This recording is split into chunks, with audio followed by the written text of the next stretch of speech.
Amen. Purihin po ang Panginoon sa ating mga music team or sa ating music team. At po, so sila po ay umawit 10,000 Reasons ah, from Psalm 103. Okay? Purihin po ang ating Panginoon. So tunay na ang lahat ng papuri ay sa Diyos lamang. Amen? Amen. Yan. Sige, so ngayon po mga kapatid, tayo po'y dumako na sa ating mensahe mula po sa ating Panginoon. At ito po ang ating final part. Ano po? O huling bahagi ng ating series from 1 Peter. Sa Tagalog po ito, no? Unang Pedro, Kabanata 4, talata 7 hanggang 11. So muli po nating buksan, mga kapatid, sa aklat po ng Unang Pedro, Kabanata 4, talata 7 hanggang 11. 1 Peter chapter 4, verses 7 to 11. At kung nakita na po natin sa atin pong mga Biblia, tayo po'y sandaling tumayo para po sa pagbasa. Akin pong babasahin at pagkatapos tayo po'y mananalangin sa Panginoon. Unang Pedro, Kabanata 4, talata 7 hanggang 11. Malapit na ang wakas ng lahat ng bagay, kaya't maging mapagtimpi kayo at panatilihing malinaw ang inyong pag-iisip upang kayo'y makapanalangin. Higit sa lahat, magmahalan kayo ng tapat sapagkat ang pagmamahal ay pumapawi ng maraming kasalanan. Buksan ninyo para sa isa't isa ang inyong mga tahanan at gawin ninyo ito ng hindi mabigat sa loob. Bilang mabubuting katiwala ng iba't ibang kaloob ng Diyos, gamitin ninyo sa kapakinabangan ng lahat ang kakayahang tinanggap ng bawat isa sa inyo. Ang nangangaral ay dapat salita ng Diyos ang ipangaral. Ang naglilingkod ay dapat maglingkod gamit ang lakas na kaloob sa iyo ng Diyos upang sa lahat ng bagay siya'y papurihan sa pamamagitan ni Hesukristo. Sa Kanya ang kapangyarihan at karangalan magpakailanman. Amen at amen. Okay, tayo po'y manalangin. Tunay po, Ama, lahat ng papuri at ng karangalan ay sa iyo lamang sa pagkakataon pang minsan muli kaming makarinig ng inyo pong salita. O Diyos, ito po ay sandali na amin pong patuloy na italaga na para lamang sa iyo at italaga po naming oras upang kami patuloy na mapaalalahanan at maituwid sa amin pong mga likong pag-iisip at mga katangiang hindi na dapat makita sa amin bilang inyo pong mga lingkod. Tulungan niyo po kami, Panginoon, sa bawat mariginig po namin na kami maging mapagpahinuhod at patuloy kami maging mapagtanggap sa lahat ng inyo pong ilalahad sa amin. At ang inyo pong tagapagturo, itago niyo po lamang sa likod ng inyo pong kabanalan. Ikaw po lamang ang maitaas, Panginoon, sa lahat ng aming makikinig. Ito pong aming dalangin, O Diyos, purihin ka sa pangalan po ng iyong anak na si Jesus. Amen at amen. Makakaupo na po tayong lahat, mga kapatid. So muli po ang ating pamagat sa pangatlong linggo po natin at ang huli po nating part, so the final part ng ating series po is spiritual o ay ang spiritual na tungkulin ng mga lingkod ng Diyos or the spiritual duties of the servants, o mga lingkod ng Diyos. Muli, ang katanungan po natin, ang bawat isa bang naririto sa umagang ito ay mga lingkod ng Diyos? Amen. Yan. At ang mariginig po natin ng mga puntos ay katangian ng mga lingkod ng Diyos, kung kaya't lagi po tayong sinusukat, lagi po tayong pinaalalahanan ng salita ng Panginoon, ito ba tayo bilang mga lingkod ng Diyos? At ito dapat tayo bilang mga lingkod ng Diyos. So ang ating objective muli para po sa ating message ay upang matapat nating ipaglingkod sa Panginoon ang ating mga buhay habang nalalapit ang kanyang muling pagparito. Totoo po yan. Malapit na po ang Panginoon. Kung tayo po masusunod, sana ngayon na. Pero hindi. Ang kalooban po ng Diyos ang masusunod. So meron siyang takdang panahon sa lahat ng bagay at maging sa kanyang muling pagparito, siya po ang nakaalam. So tayo po, ang part po natin bilang mga lingkod ng Diyos ay maging patient. So tayo po yung maging mapagtiis sa panahon na tayo po ay binibigyan pa ng chance o pagkakataon ng Diyos na ipamuhay ang pagiging Kristiyano. At sa ating unang tatlong katotohanan na atin pong napag-aralan po nung nakarang 2 linggo, first, we have, number 1, magkaroon ng makakristyanong pananaw sa kasalukuyang panahon. Kaya sabi po dito sa verse 7, malapit na ang wakas ng lahat ng bagay.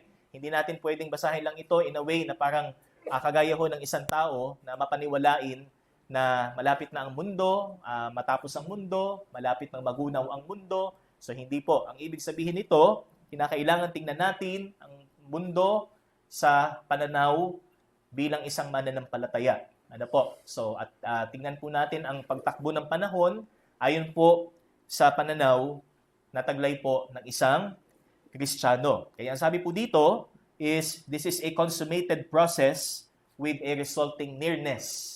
So ito po ay isang proseso na ang Diyos ang nagpapatuloy at sa pagpapatuloy nito, patuloy ring nalalapit ang pagbabalik ng Panginoon. Kaya sinabi nito, malapit na. Kagaya po ni Apostol Pedro. Lalo na sa panahon po natin ngayon, na ito po ay 1,000 taon na ang lumipas. Ano po? Ikalawa po, makikita po natin ang wakas ng lahat ng bagay. So yung subpoint po dito sa ating number 1, ito ay ang kakumpletuhan ng plano ng Diyos para sa iglesia. Ang kakumpletuhan ng plano ng Panginoon sa mga mananampalataya sa kabila ng kanilang karanasan na sila po ay inuusig, unti-unting nababawasan dahil nga po pinapatay, unti-unting nalalagay sa panganib ang kanilang mga buhay alang-alang sa Panginoon. Kaya kinakailangan ang kaisipan po natin ay maging angkop upang masunod natin kung anong sinabi ng Biblia, kung ano ang isang lingkod ng Diyos. At ito ay ang pagkakaroon ng isang kaisipang katulad ni Apostol Pedro, kaisipang katulad ng mga ninuno nating naglingkod sa Diyos. Ikalawa, magkaroon tayo ng angkop na buhay pananalangin. Sa verse 7 pa rin po, makikita natin, maging mapagtimpi at panatilihing malinaw ang inyong pag-iisip upang kayo ay makapanalangin. So, hindi po tayo mananalangin ng paulit-ulit. Hindi po tayo mananalangin na ang nagpapatakbo ng ating pananalangin ay ang ating damdamin na hindi grounded sa salita ng Panginoon, kundi kinakailangan, sabi dito, tayo'y maging mapagtimpi. Meron tayong mapagbantay na pag-uugali sa anumang po pwedeng gawin ng kaaway at malinaw ang ating kaisipan sa pamamagitan ng salita ng Panginoon. So hindi humaaring ang panalangin natin is hindi siya hindi siya nakapatong sa salita ng Panginoon. Hindi siya founded sa salita ng Diyos. So yun po yung mahalagang dapat na-exercise po natin bilang mga lingkod ng Diyos. So, in light ng salita ng Panginoon na ating laging minemeditate, lagi nating pinagbubulay-bulayan, so ito yung angkop na pananalangin na sinasabi dito po sa talata. At ang pangatlo naman po mga kapatid ay ang pagkakaroon ng pag-ibig na marunong magtiis. So ito po yung verse 8 and verse 9. Sabi dito, higit sa lahat, kaya napakahalaga po ang pagpapakita ng pagmamahal sa ating kapatid sa Panginoon. Kung paanong pinahahalagahan natin ang relasyon natin sa Diyos sa pamamagitan ng Biblia at ng ating panalangin, ganun din dapat ang pagpapahalaga natin sa ating relasyon sa ating mga kapatid sa pananampalataya. At ito'y sa pamamagitan ng pag-ibig. Kaya higit sa lahat, sabi po dito sa verse 8, at sabi dito, magmahalan kayo ng tapat. So, anong klaseng pagmamahal ang dapat nating ipakita? Sabi dito, tapat. So sa English po is a fervent. Kinakailangang nandun yung flexibility ng ating pagpapakita ng pag-ibig. Hindi tayo yung stick lang tayo doon sa kaya lang nating ipakita, kundi kung paano tayong inabot ng Panginoong Jesus. Bagamat tayo ay kaaway niya, inabot tayo ng Panginoon. Di ba? So ganun din ang pagmamahal na sinasabi po dito. And, pumapawi ng maraming kasalanan. So, this is forgiving. So, yung ating pangatlong F. Ano po? It means ng ating pagmamahal po ay hindi nagtatanim ng puot o ng sama ng loob. Sa makatuwid, tayo ay nakikisama, pero ito ay isang tinatawag nating hypocritical. Hindi siya totoo o bukal sa ating puso na pagpapakita ng pagmamahal. So ito po ay hindi katangian ng isang lingkod ng Diyos. We are true to each other when it comes sa ating pagmamahal. Amen? Hindi tayo nagtatangi, hindi tayo sabi dito parang aarte lamang. Umaarte lang tayo na Kristiyano, umaarte lang tayong mahal natin ang ating kapatid. No. Ang Panginoong Hesus, hindi ho drama ang kanyang ginawa sa krus. Hindi po yun reenactment. Yun po ay totoong pangyayari. Kaya totoo din ang pag-ibig nating dapat ipakita sa ating kapatid. At maging sa ibang mga Kristiyano, so ang sabi dito, tayo po ay maging hospitable o maging bukas ang ating mga tahanan para sa ating mga kapwa mananampalataya sa ibang na mula sa ibang lugar. Kaya mga kapatid, makikita ho natin sa unang dalawang katotohanan, ito ay may kinalaman sa ating head. So we have the head, so that is magkaroon tayo ng tamang pag-iisip at pananaw patungkol sa panahon na meron po tayo. And yung ating heart o yung ating puso sa pamamagitan ng ating pag-ibig sa ating kapatid. Sa komunidad na Kristiyano or Christian community, kailangang may pakita ho natin at ihalimbawa natin ang pag-ibig ng ating Panginoon. At ngayon po, sa ating pang-apat, so papasok po tayo sa tinatawag nating hand o kamay. So this is the hand part. And number 4, sabi dito, magkaroon ng angkop na paglalapat ng ating mga espiritual na kaloob. So marami ho tayong excuses bilang Kristiyano. Sabi nga, kailangan ko munang tapusin to bago ang paglilingkod sa Diyos. Yan. So common yan nangyayari sa mga Kristiyano na mas priority niya ang ibang bagay kaysa ang ministry. Mas prioridad niya ang ibang mga bagay kaysa sa paglilingkod sa Diyos. But here, dito po sa verse 10, ano pong makikita po natin? Bilang mabubuting katiwala ng iba't ibang kaloob ng Diyos. So, hanggang dito lang po muna. So, tinawag po ang mga lingkod ng Diyos bilang mga mabubuting katiwala. Good stewards of the manifold grace of God. So, ito ang magpapahayag ng kilos at gawang angkop sa buhay ng isang lingkod ng Diyos. So, una, mga kapatid, sa atin pong pang-apat na punto, so meron po tayong 3 subpoint at ito po ay may 3 K na dapat nating tandaan bilang mga taong tumanggap ng espiritual na kaloob. So una, tayo po ay katiwala. Kailangan maliwanag po sa ating isip kung ano ang ibig sabihin ng katiwala. Na ang bawat Kristiyano ay mabuting katiwala ng Diyos. Okay? So tayo ay pinagkatiwalaan ng Diyos ng kanyang ministeryo. Hindi ho tayo tinawag ng Panginoon kapag araw ng linggo, magpapatunog ka ng alarm, halimbawa, sabi nga, skip ko na lang yung Sunday school.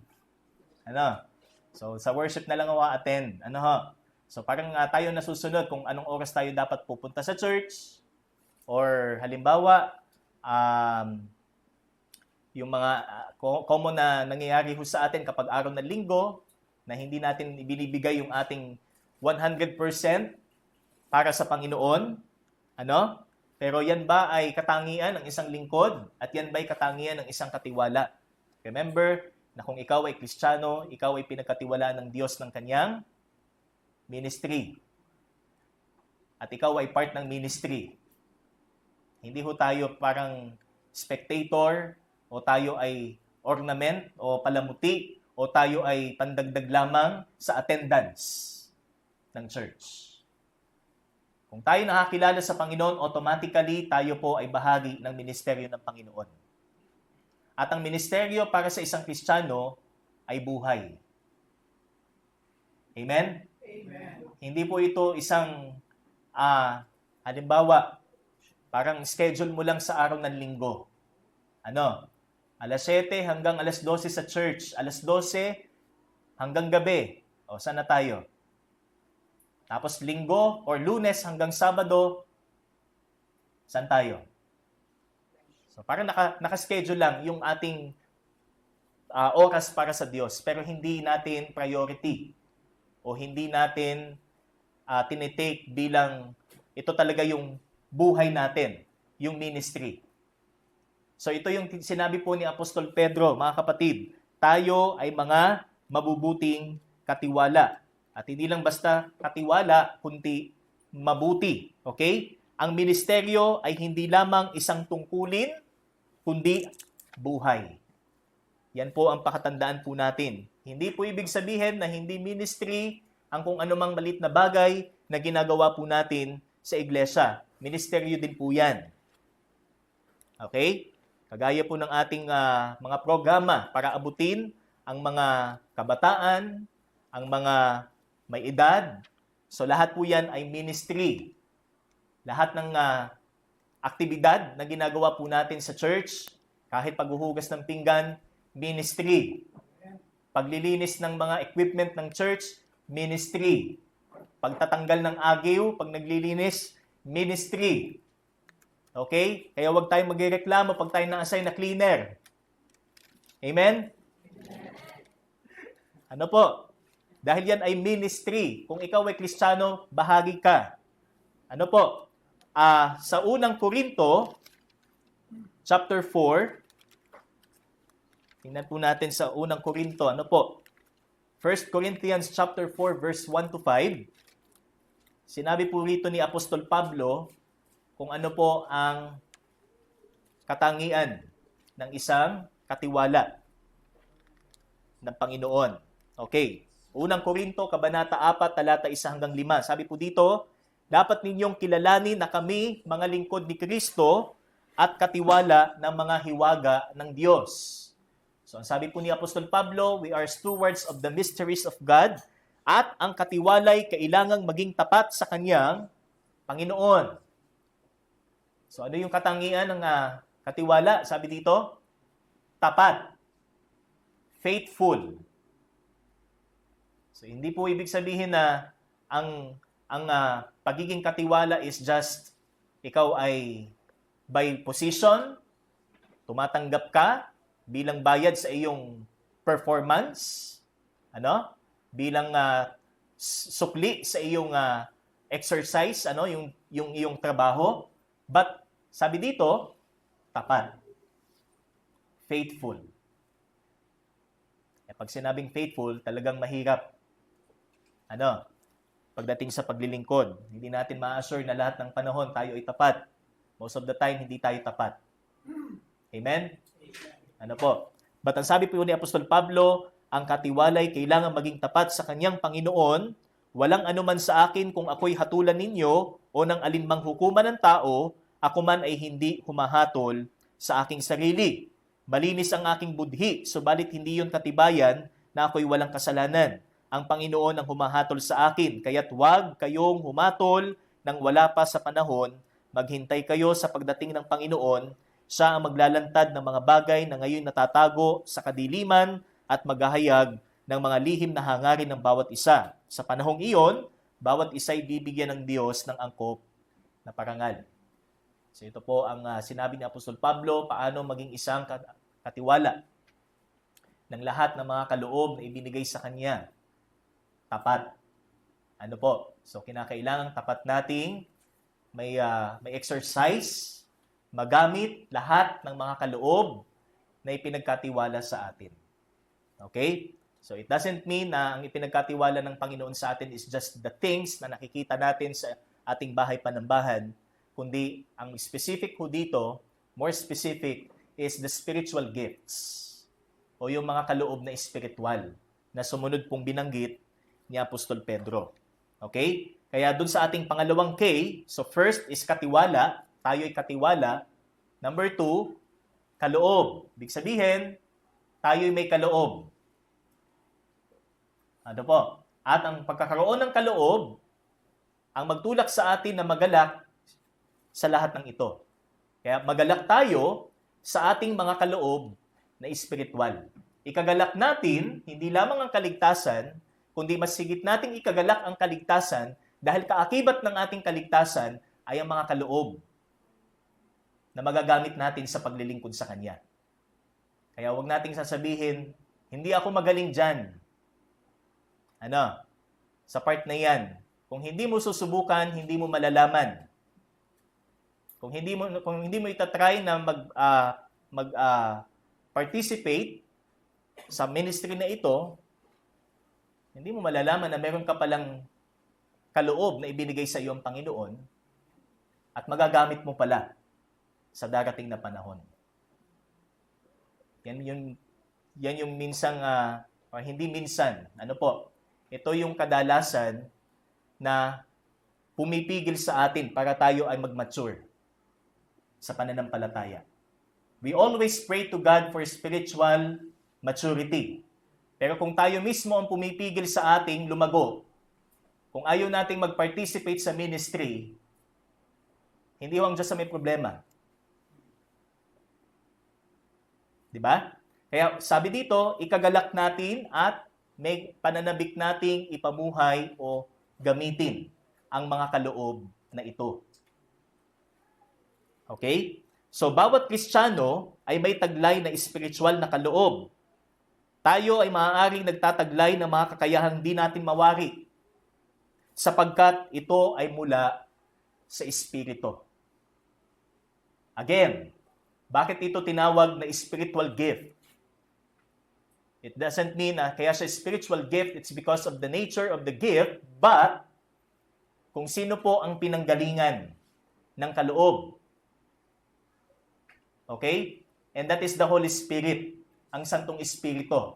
Kaya pag sinabi mong wala akong gift dyan, wala akong skill dyan, para mo na rin sinabing ang Espiritu ay may problema.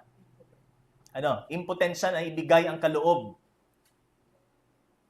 na magagamit mo para sa gawain. Na hindi mo pala alam na you have the potential. Diba? You have the potential na maaaring ikaw ay tawagin ng Panginoon sa ministering ito. Diba? Or let's say sa pagtuturo, let's say sa paglilingkod. So marami po, mga kapatid. But it says, sabi po dito, this is spiritual gift. Okay? This is from the Holy Spirit. Kaya ikagalak natin. Kung may na-discover tayo ngayon sa ating sarili, ay, pwede pala ako dito. Ang buong akala ko hindi. Ang buong akala ko hindi ako magaling, hindi ako gagamitin ng Panginoon dito. So, sorry for the word magaling. Kasi ang pinag-uusapan natin dito is the Holy Spirit. So, we are dependent sa kapangyarihan ng Santong Espiritu. Kung ang nakikita sa atin is nagagamit tayo ng Panginoon, ang papuri ay sa Panginoon. Ang papuri ay sa Diyos. Kaya sabi dito, ikagalak po natin. Okay?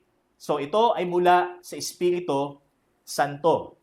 So, sa 1 Corinthians chapter 12, makikita din po natin, verse 7, 1 Corinthians chapter 12, verse 7, Tagalog po ito para sa ikabubuti ng lahat, ang bawat isa'y binibigyan ng patunay na nagpapakitang nasa Kanya ang Espiritu. Again, we are privileged. Sabi dito, verse 7, tayo binibigyan ng patunay na nagpapakitang nasa Kanya ang Espiritu. So, hindi po yan yung halimbawa, speaking in tongues. Kasi pag may nagbasa nito na hindi ho tingnan ang context ng aklat, so baka ang kanyang maging interpretation dito is yung second blessing by speaking in tongues. Okay? Hindi po yan. So that is spiritual gifts. Kaloob na espiritual. Hindi maaari ng isang Kristiyano, ang isang iniligtas ng Diyos ay walang kakayahan. na magagamit niya sa paglilingkod. Okay? Verse 11. Ano pong sabi dito?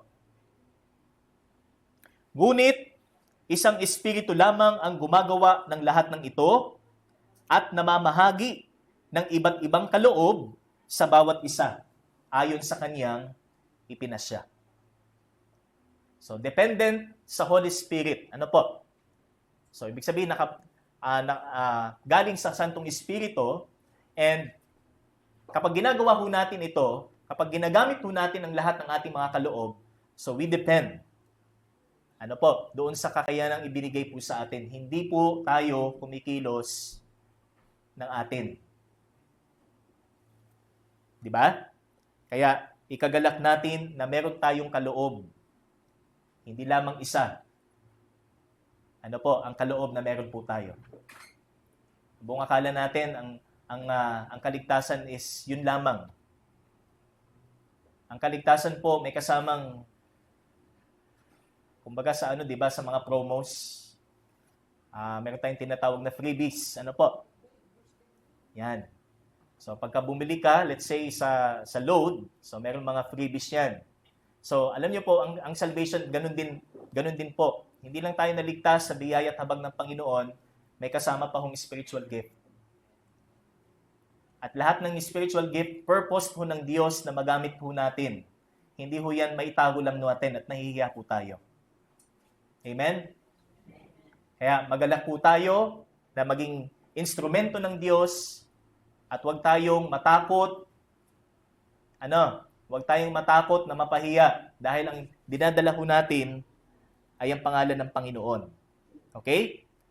So that is number 2. Ikagalak natin ang ating mga kaloob. So that is the pangalawang K po natin. And pangatlo po. So number 3. So balikan po natin ang verse 10.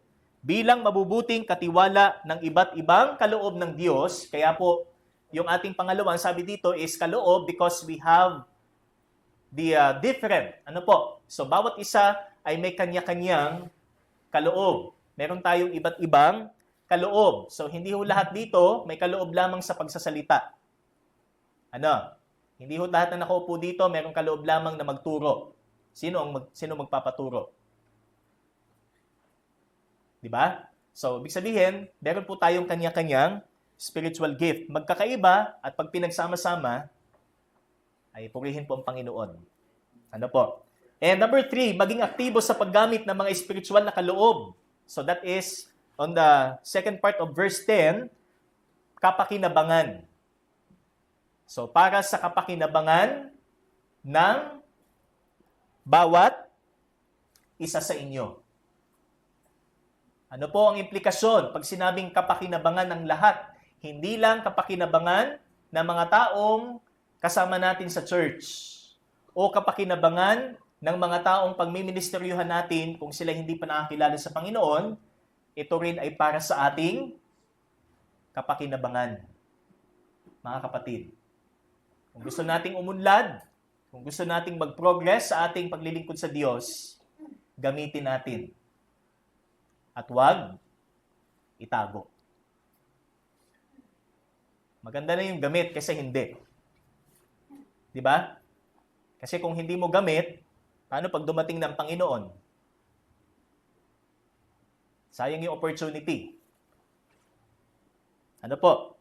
So ito ay para sa kapakinabangan mo at ng bawat bumubuo sa iglesia. So, meron po tayong mga kumbaga synonymous words dyan, katulad ng pagiging hands-on, meron tayong hands-on parent, meron tayong hands-on father or mother. So, ganun din po ang mga lingkod ng Diyos, kailangan hands-on ho tayo, laging aktibo pagdating sa paglilingkod. Hindi ho tayo yung naghihintay lang tayo. Naghihintay lang tayo ng tawag, oy, gawin mo ito, saka lang tayo gagawa. Diba? Hindi po ganon. Ang sabi dito, lagi tayong handang maglingkod at sumunod sa Kanya. Lagi tayong handang magpagamit sa Kanya. Okay? And also, mutual. Nakikinabang ang taong iyong pinagmiministeryuhan, nakikinabang ka din in return. Okay?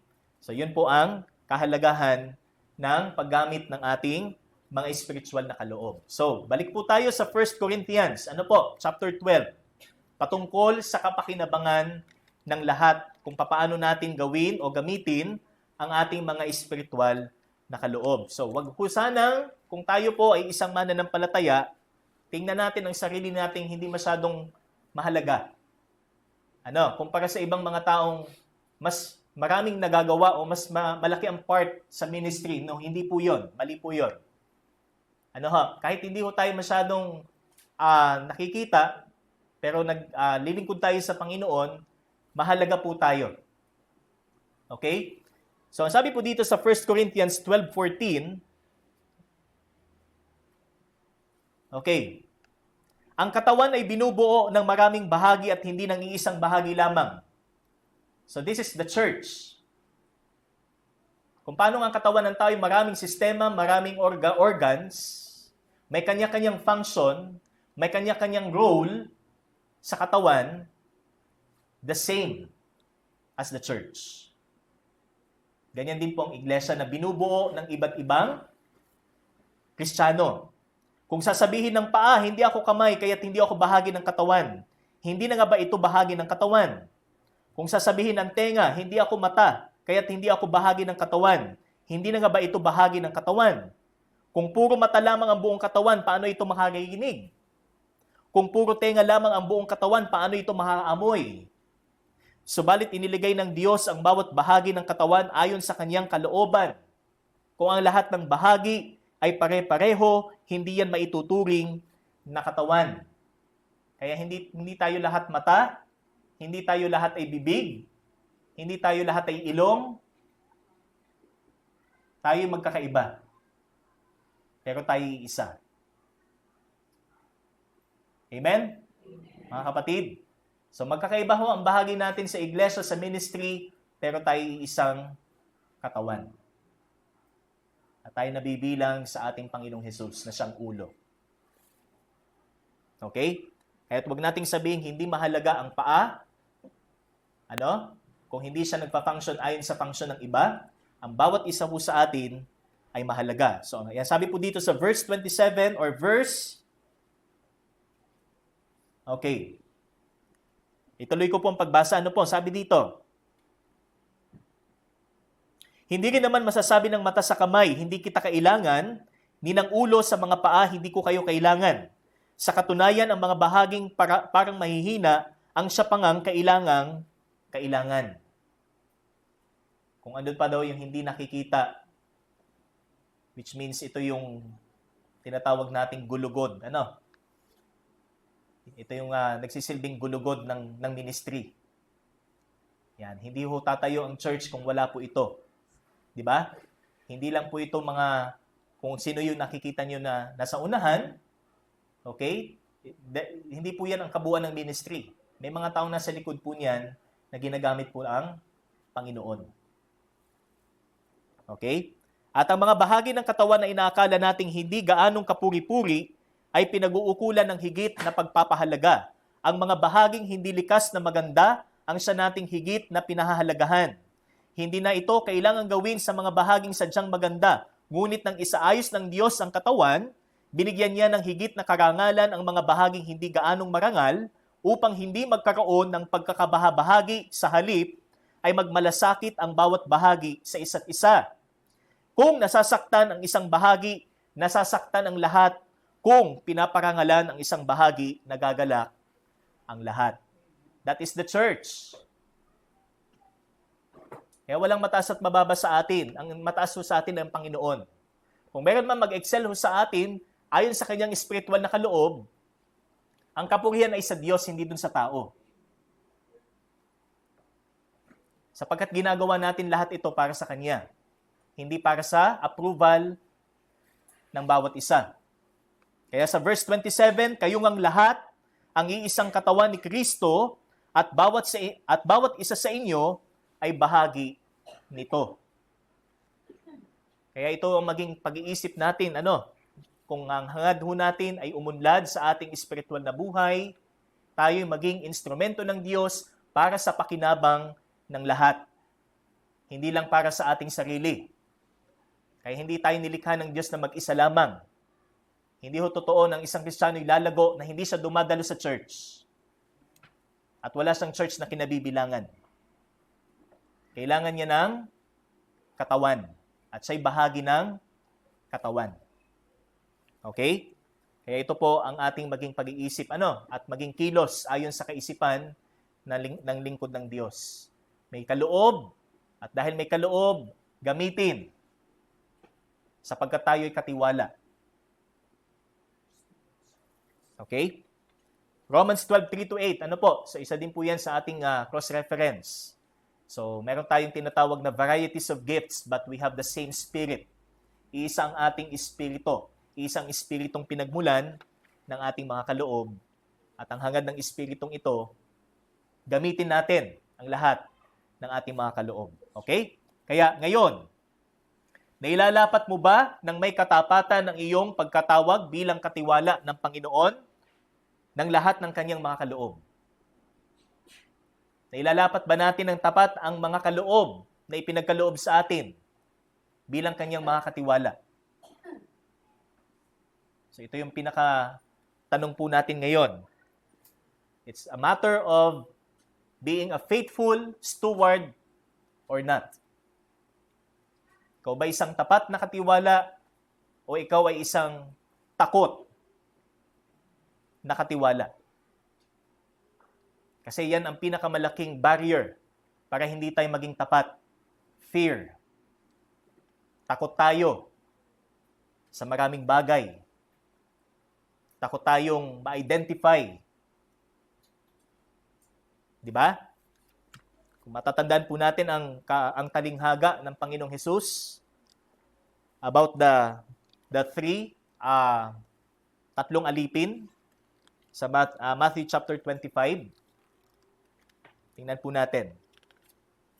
Ano pong talinghagang ito bilang babala sa atin? Aklat po ng Mateo, Kabanata 25, talata 14. Matthew 25 verse 14. So this is about the parable of the talents. Okay. So ang sabi po ng Panginoon, ang paghahari ng Diyos ay may tutulad sa isang taong maglalakbay. Kaya tinawag niya ang kanyang mga tauhan at ipinagkatiwala sa kanila ang kaniyang ari-arian. Binigyan niya ng salaping ginto ang bawat isa ayon sa kaniyang kakayahan. Binigyan niya ang isa ng 5,000 salaping ginto at ang isa naman 2,000 salaping ginto at ang isa naman ay 1,000 salaping ginto. At pagkatapos siya'y umalis. Kumilos agad ang tumanggap ng 5,000 salaping ginto at ipinangalakal iyon. Kumita siya ng 5,000 salaping ginto. Gayon din naman, ang tumanggap ng 2,000 salaping ginto ay kumita pa ng 2,000 salaping ginto. Ngunit ang tumanggap ng 1,000 salaping ginto ay humukay sa lupa at itinago ang salaping ginto ng kanyang Panginoon. Pagkaraan ng mahabang panahon, bumalik ang Panginoon ng mga tauhang iyon at sila'y pinag-ulat. Lumapit ang tumanggap ng 5,000 salaping ginto at sinabi, Panginoon, ito po ang 5,000 salaping ginto na iniwan ninyo sa akin. Ito naman po ang 5,000 salaping ginto na tinubo nito. Sinabi sa kanya ng Panginoon, magaling, tapat at mabuting lingkod. Halika, samahan mo ako sa aking kagalakan. Naging matapat ka sa kaunting halaga, kaya gagawin kitang tagapamahala ng malaking halaga. Lumapit din ang tumanggap ng 2,000 salaping ginto at ang sabi, Panginoon, ito po ang iniwan ninyo sa aking 2,000 salaping ginto. Ito naman po ang 2,000 salaping ginto na tinubo nito. Sinabi ng kanyang Panginoon, magaling, tapat at mabuting lingkod. Naging tapat ka sa kaunting halaga, kaya't pamamahalain kita sa malaking halaga. Samahan mo ako sa aking kagalakan.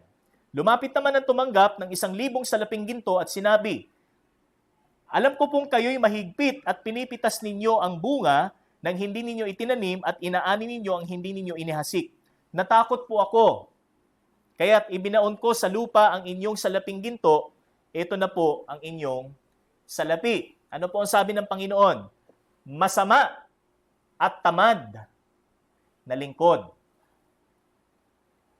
Napansin niyo sabi ng Panginoon? Kung hindi natin gagamitin ang ating spiritual gift, ano ang sabi ng Panginoon? Masama at tamad na lingkod. Siguro may kasama pang batok ito, no? Nung panahon, nung panahon, nung panahon ng mga Hudyo, ano? Alam mo palang pinipitas ko ang bunga ng hindi ko itinanim at inaani ko ang hindi ko inihasik. Bakit hindi mo na lamang inilagay sa bangko ang aking salapi? Kahit paano'y may tinubo sana ito. Kunin ninyo sa kanya ang 1,000 salaping ginto at ibigay sa may 10,000 salaping ginto, sapagkat ang meron ay bibigyan pa at magkakaroon ng sagana. Ngunit ang wala, pati ang kakunting nasa kanya, ay kukunin pa. Verse 30, itapon ninyo sa kadiliman sa labas ang walang silbing taong yan. Dooy mananangis siya at magngangalit ang kanyang mga ngipin. Pansinin niyo mga kapatid, ano po? Hindi po nagbibiro ang Panginoon dyan. Kung hindi tayo maging tapat sa paglilingkod, may consequence ho yan. May consequence. Maaring may mangyari, ano man, sabi nga, which is yung ultimatum pwedeng mangyari sa isang Kristiyano kung hindi siya tapat, which is yung tinatawag nating kamatayan, or the worst, sabi nga, baka dahil hindi talaga siya ligtas. Baka hindi talaga dahil tunay siyang lingkod ng Diyos. Kaya sabi ng Panginoon, itapon nyo sa kadiliman. Ano ang turing ng Diyos sa mga taong hindi naglilingkod sa Kanya? So, ganun po ang statement na binitawan ng Panginoon para sa unfaithful servant na ito. Dahil hindi niya ginamit ang salapi. Kasi yung talent po mga kapatid, hindi po yung talento. Ano ho? Para sa kaalaman po natin. So, yung talent po is parang currency or parang unit of currency sa Hudyo. Parang shekel, ano. So, mina, parang ganyan. Pero hindi po yon talento kung mababasa po natin sa Bible. So, again, brothers and sisters, kung may kaloob tayo, first, alam na ba natin kung ano ito? At kung hindi pa natin alam, kailan natin tutuklasin ito? Kailan natin malalaman kung hindi tayo magpapagamit? Kung hindi tayo magpa-participate sa maraming ministries na bukas, open sa church natin. Ang dami. Kids ministry. 'Di ba? Pagtuturo sa mga bata. Hindi natin alam, baka meron pala tayong gift sa pagtuturo. At hindi lang tayo maging, sabi nga, gifted sa pagtuturo. Magustuhan pa tayo ng mga batang tinuturuan natin. 'Di ba? Hindi lang dahil sa kisig, Hindi lang dahil sa itsura. Kundi doon sa gift na meron ka mula sa Panginoon. Kung hindi ka magiliw sa panahong ito, baka hindi mo alam, may kaloob ka pala sa darating na, sabi nga, na meron palang Panginoon sa iyo. Kagigiliwan ka din dahil sa kaloob na meron sa iyo ang Panginoon. So maraming excuses, marami tayong takot para sumunod, but consistent po ang salita ng Diyos na nagsasabing, ang bawat isa sa atin ay may kaloob. At hindi maaaring wala. Kung wala, isa lang ibig sabihin, hindi ka mananampalataya. Hindi ka lingkod ng Diyos. All you have to do is, subukan natin. Huwag tayong matakot. Panginoon, Pastor, ayoko po kasi, hindi po ako magaling mag-construct ng ganito-ganyan. Okay? Sino ba si Moses? Si Moses, hindi siya magaling magsalita. Humarap siya kay Paraon. At siya'y umasa lang sa kapangyarihan ng Diyos. Sino ba si Jeremiah? Maemosyon, pero ginamit din ng Panginoon. Di ba? Ang mga taong tinawag ng Diyos noong unang panahon, maraming kahinaan. Marami silang weaknesses, pero naging mighty sila sa biyaya ng Diyos. Napabilang sila sa Hall of Fame ng mga tapat, sa Hebrews 11, dahil sila ay nagtiwala sa Panginoon. Kaya kung tayo magtitiwala din sa Panginoon, hindi natin alam ang maging impact sa gawain. kung tayo magpapagamit sa Kanya. Kung tayo magiging part ng gawain at handa tayong magpagamit para sa Kanya. Amen?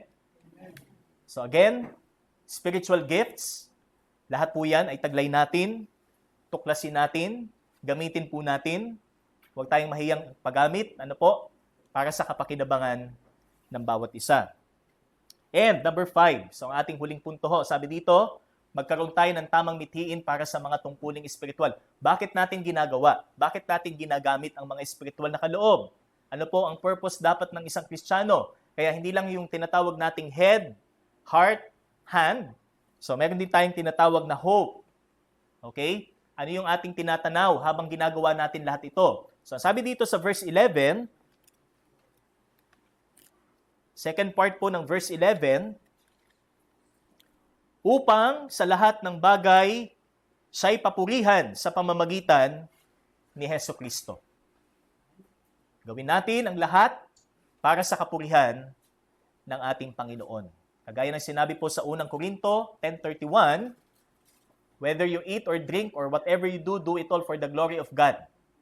Lahat ng ginagawa natin, maliit man o malaki sa ministry, gawin natin para sa kapurihan ng Diyos. Kahit walang makapansin, kahit walang maka-appreciate, basta't ginagawa mo ito para sa kaluwalhatian ng Diyos. Yan ang importante. Hindi po kung ano yung sasabihin ng mga makakapansin. Basta't ginagawa mo ang lahat para sa Panginoon. In-exercise mo ang iyong spiritual gift para sa Panginoon. So that God may be glorified through, sabi dito, His Son, Jesus Christ. Kaya ang conclusion po, sabi dito, doxology. So, tinapos po ni Apostol Pedro ang passage na ito with a doxology, pagpupuri sa Diyos. Kaya sabi niya, sa Kanya ang kapangyarihan at karangalan magpakailanman. Amen. Amen? Amen. So lahat ito ay gawin natin para sa Panginoon.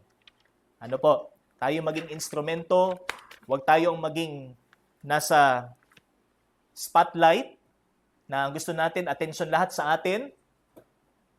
So hindi rin po yan katangyan ng lingkod ng Diyos. Ang Panginoong Hesus ang nasa spotlight. Let Christ. Sabi nga, si Kristo dapat ang makikita. At tayo magsilbi lamang instrumento ng Panginoon sa pamamagitan ng ating mga kaloob. Kaya, ang bawat Kristiyano, I would like to end this message with this statement. Ang bawat Kristiyano ay gifted. Amen. Okay? Kaya huwag mong tingnan sa sarili mo na, ay, hindi ako magaling dyan. Wala akong gift dyan. Wala akong talento dyan. Wala akong kakayan dyan. Gifted. Every Christian is a gifted Christian. Meron siyang kaloob mula sa Panginoon. Tayo po'y manalangin. Aming Diyos, salamat sa iyo pong salita. Salamat po sa mensahe na minsan pang nagpapaalala sa amin na kami po ay may kakayahan na inyo pong kaloob sa amin upang magamit para sa iyong kaluwalhatian at para din po sa kapakinabangan ng bawat mananampalataya at maging ng mga tao na wala pa sa iyo. Tulungan niyo po kami, O Diyos, na ma-accomplish po namin ang mga dapat pa naming gawin sa mundong ito ayon po sa iyong plano, kung kaya't narito pa rin kami sa lupa. May pamuhay namin at maging tapat kami sa amin pong paglilingkod, Panginoon, sa pamamagitan po ng paggamit ng aming mga kaloob, ng may buong katapatan. Tulungan niyo po kami, O Diyos, sa bahaging ito. Kami sa iyo po lamang umaasa. Salamat po, Ama. Purihin ka sa pangalan ng iyong anak na si Jesus. Amen at amen. Purihin po ang Panginoon.